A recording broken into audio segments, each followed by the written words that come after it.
تو کہا ماں ابھی ابھی میں نے اپنی بہن کی قبر میں آ کے شعلے بھڑکتے ہوئے دیکھے ہیں.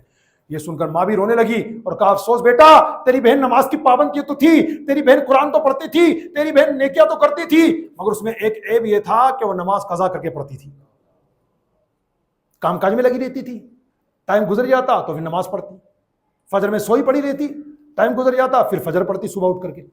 پیارے اسلامی بھائیوں، اندازہ لگائیے وہ عورت، وہ لڑکی نماز کی پابند تھی مگر پرابلم کہاں ہوئی؟ قضا کر کے پڑھتی تھی. جب نماز قضا کرنے والوں کے عذاب میں اتنے خطرناک طریقے سے ہے تو جو لوگ سرے سے نماز ہی نہیں پڑھتے، اللہ کے دربار میں سچی توبہ کرنے کی ضرورت ہے. ایک بات مجھے اور یاد آ گئی، اس پہ عرض کر دیتا ہوں. کل عید کا دن ہے انشاءاللہ، آپ لوگ عید کی نماز کے لیے تشریف لائیں گے. مسئلہ یاد کر لیجئے، مسئلہ یاد کر لیجئے، مسئلہ یاد کر لیجئے، شرعی مسئلہ ہے. عید کے دن عید کی نماز سے پہلے اور عید کی نماز کے بعد مسجد میں کوئی بھی نفل پڑھنا جائز نہیں ہے. پہلی بات، عید کی نماز سے پہلے یا عید کی نماز کے بعد مسجد میں، عیدگاہ میں کوئی بھی نفل پڑھنا جائز نہیں ہے.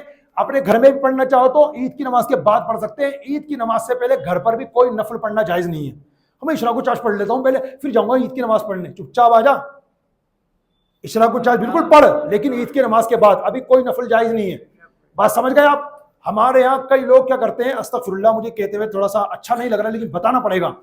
مسجدوں میں آپ جا کر وزٹ کیجئے، عید کے دن لوگ نماز عید ادا کرنے کے لیے مسجد آتے ہیں نا، یہاں امام صاحب کا بیان چل رہا ہوتا ہے اور وہاں آ کر کے لوگ اپنی اپنی نمازیں پڑھتے ہیں. پتہ کون سے پڑھتے ہیں؟ فجر چھوٹ گئی تھی آج، وہ ظاہر سی بات ہے ان کو بھی پتا ہوگا مسئلہ تو نفل نماز نہیں پڑھ سکتے. ابھی مسجد پہنچ رہا ہوں میں تو تحیت المسجد کی نیت سے 2 نفل پڑھ لوں، حرام ہے، ظاہر سی بات ہے، مکروہ تحریمی ہے ابھی نماز پڑھنا جب تک کہ عید کی نماز نہ ہو جائے. اور عید کی نماز کے بعد میں پڑھیں گے تو مسجد میں نہیں پڑھیں گے، گھر جا کے پڑھیں گے جو بھی نفل پڑھیں گے. یہ لوگ جو آ کر کے کھڑے ہو جاتے ہیں مسجدوں میں عید کی نماز سے پہلے، اللہ اکبر، 2 رکعت فجر کی پڑھتے ہیں. تو یاد رکھنا میرے بھائیوں، نماز قضا کرنا ایک گناہ، اس کو اوپن کرنا یہ دوسرا گناہ.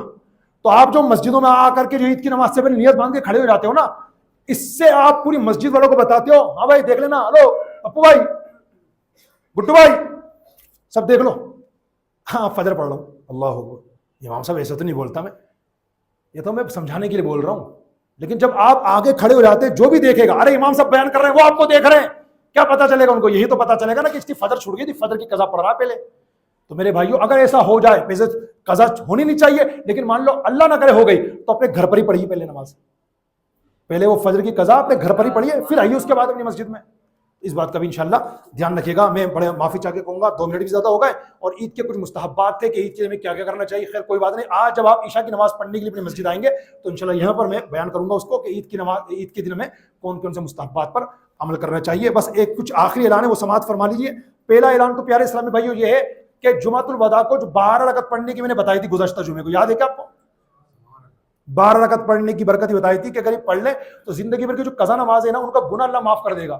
وہ تو نماز پڑھنی ہوگی لیکن گناہ معاف ہو جائے گا. تو آپ حضرات کی انفارم کے لیے بتا دوں، الحمدللہ ہر سال جمعۃ الوداع کی نماز کے بعد اپنی مسجد میں یہ 12 رکعت نماز جماعت سے ادا ہوتی ہے. لہٰذا آج بھی صلاۃ و سلام وغیرہ سے فارغ ہو کر جو اسلامی بھائی 12 رکعت نماز پڑھنا چاہے کہ زندگی بھر کے میری جتنی نمازیں قضا ہو گئی اللہ ان کو گناہ معاف کر دے، اب میں جلدی نمازوں کو پڑھوں گا اور انشاءاللہ اب میری کوئی نماز قضا نہیں ہوگی. تو ان سے گزارش ہے صلاۃ و سلام کے بعد تشریف رکھیے گا، انشاءاللہ یہاں پر 12 رکعت نماز جماعت سے پڑھی جائے گی. دوسرا اعلان یہ ہے کہ انشاءاللہ دعوت اسلامی کے لیے آپ باہر دیکھیں گے تو الحمدللہ ہمارے ذمہ داران جھولی لے کر کے کھڑے ہوں گے. اپنی زکوٰۃ فطرہ بھر بھر کے دعوت اسلامی کو دیجیے، انشاءاللہ دعوت اسلامی اور ترقی کرے گی، اللہ آپ کو خوب نوازے گا.